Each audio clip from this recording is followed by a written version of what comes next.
নমস্কার। আপনি জীবনে উন্নতি করেন সেটা অনেকেই চায় না।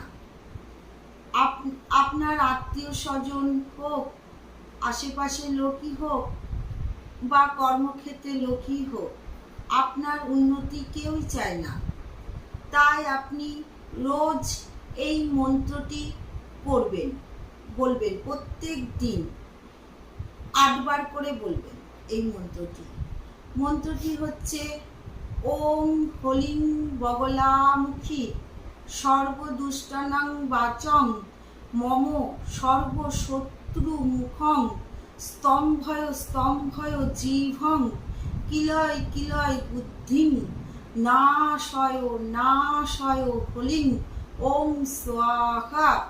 এই মন্ত্রটি প্রত্যেক দিন 8 বার করে বলুন। দেখবেন আপনার